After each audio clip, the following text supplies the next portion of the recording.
And so that is a little irksome. She allows us to get to know her a bit. It would be weird to hear male candidates being like, I am a father. How is it that people of color are trying to appeal to each other, right, when it comes to political power, mobilization, and support in the voting booth?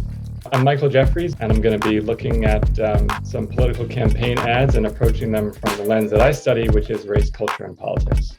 Hi, I'm Tammy Vidal. I study political communication, and I focus primarily on women as political actors.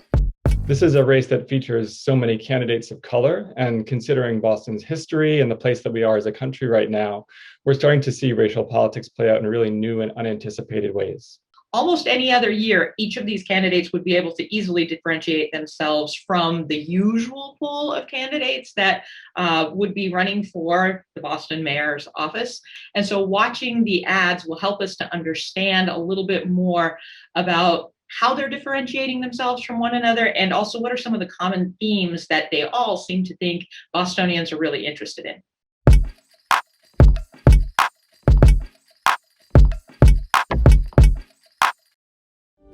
I'm Anissa Asabi George. I grew up here in Boston, a proud daughter of immigrant parents. So right here from the first shot, right, the daughter of immigrant parents achieving the American dream through education, that's a very clear positioning within the kind of American story.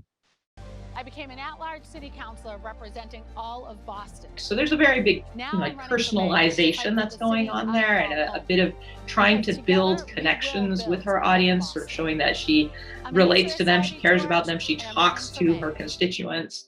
And so I think that part of it is visually very effective, but I still think there's a bit of a disconnect because she's still talking about what she does until the very end. There's only really sort of the last line that says, "We will build a better Boston together."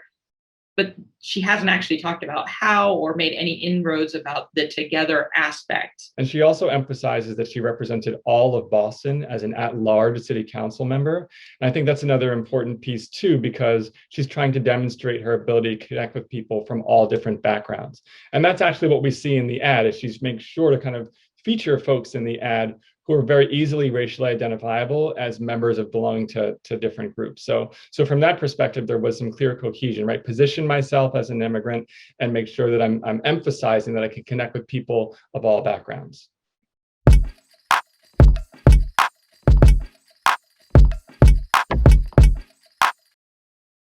In the opening, the music is interesting because there's sort of a tone shift. Like the first couple of beats to the music is sort of like, okay, what are we listening to? Oh, look how peppy it is. And so then that becomes a very positive, sets a positive tone for the ad itself.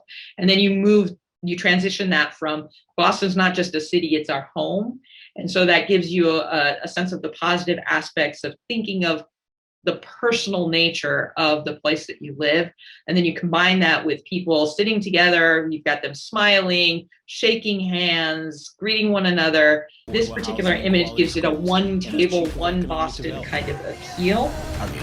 Our diversity is our strength, but only if we work together. And I like that last point about the diversity being strength, but only if we work together, right? It doesn't do any good to have a diverse room if you're counting one person's opinion more than another person. I'm John Barros, and I'm running for mayor to build a table where there's room for everyone. Join me. Yeah, sometimes they use metaphors, politicians will use metaphors that are sort of a little bit more obscure or hard to nail down. But the seat at the table is a common one. And it's also something that a lot of the Boston mayoral candidates are using, is that seat at the table idea. Partially because a lot of the candidates, as we talked about earlier, the diversity of the candidates, a lot of them might have felt like they hadn't had a seat at the table at some point, and they're opening up that opportunity both through their experience, but also the things that they're doing for others to be able to engage civically. I mean, there were so many more characters, so many more people, different kinds of people in this ad than we might see in some of the other ads. It's also a very informal setting. So it's not really about the celebrity of the candidate. It's more about the candidate's embeddedness in a kind of informal community of people who live and work there. Because there are so many things going on in it, so many people, so many kind of cuts around the conversations that are happening, that you might lose the attention to the content of the actual words that are being spoken.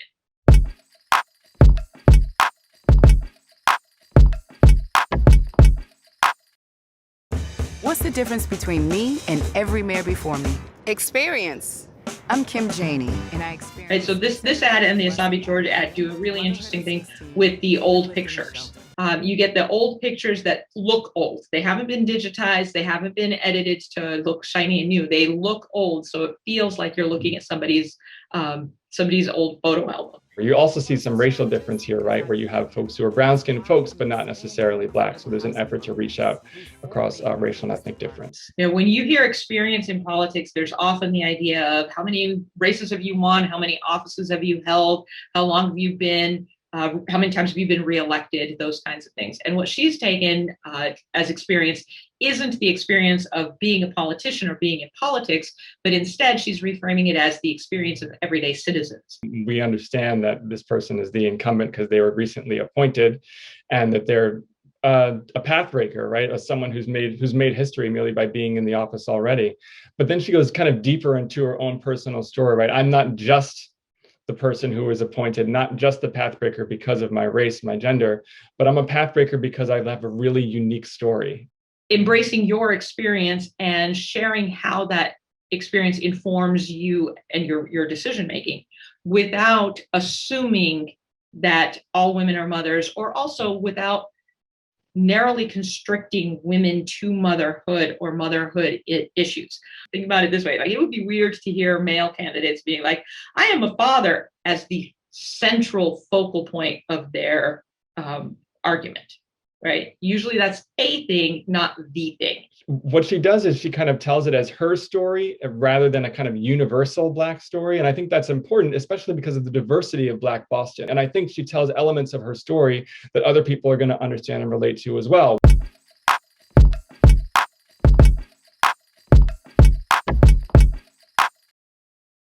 It's a Boston story. Twins from public housing in Roxbury. The system worked for me, but it failed my brother Andre. He died in prison. Two paths, two Bostons. So they mix between this sort of reenactment idea with actual pictures. And the actual pictures are shown interspersed between those sort of reenactments. And so the reenactment is really an emphasis on what happened. But it's different than sort of the Asabi George and the Janey ads, where they were just sort of they flowed a little bit more effectively in the telling of the personal story, because they were the emphasis point. Here, the pictures were less of an emphasis point and are sort of just an additional component. You get that shift from the black and white images to the color version, and so there's a bit of vibrancy, and it's supposed to shift into a more vibrant, more hopeful, more inspired kind of tone. It has sort of a lot more challenging tone than it does the sort of positive or optimistic or hopeful tone. So I think it's an interesting way to kind of set up one's campaign as someone who's there to combat inequality. That's what I see as the central message of the campaign. But telling the story of exactly how that's done is really tough to do in such a short format.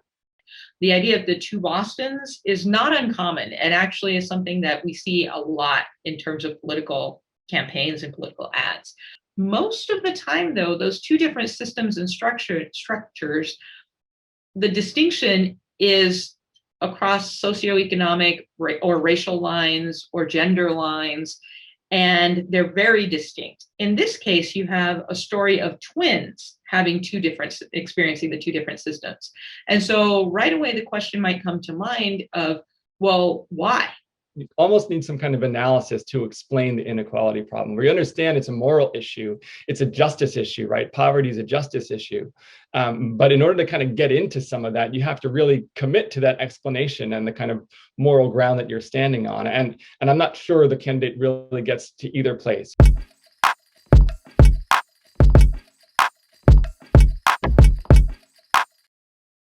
Order up. Michelle Wu is one of Boston's most effective leaders. She won parental. The quote is one of the city's most effective politicians, but the verbal read of it was one of the city's most effective leaders. And so shifting that word from politician to leader is interesting in that clearly there's a negative connotation that comes along with the word politician. but the word was politician. And so that is a little irksome. Finally tackle the high cost of living. Together, we'll get Boston working for all of us. The emphasis on working for all of us, right? That's a theme that she starts very early in the ad when she shows people actually working in a restaurant, the sense that this kind of work and this commerce has to continue, and it can't just be about the privileged few. It has to be about everybody in the city.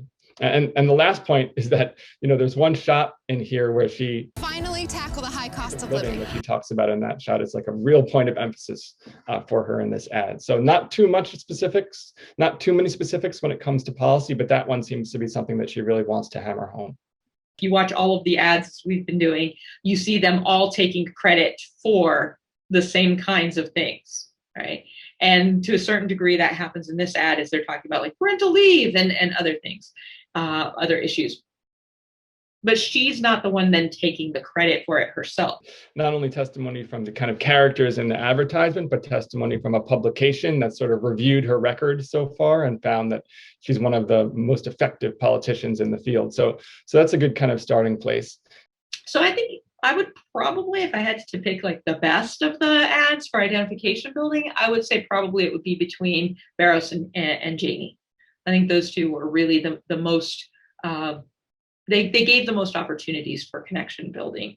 Well, I think there's certainly an emphasis on inclusion and diversity across all of the ads. There is a difference in the way that each candidate emphasizes it and what they say. We're sort of changing what a leader sounds like, what a leader looks like. And I think that's part of the fun and exciting aspect of this broad pool of diverse candidates that we have for the mayoral race.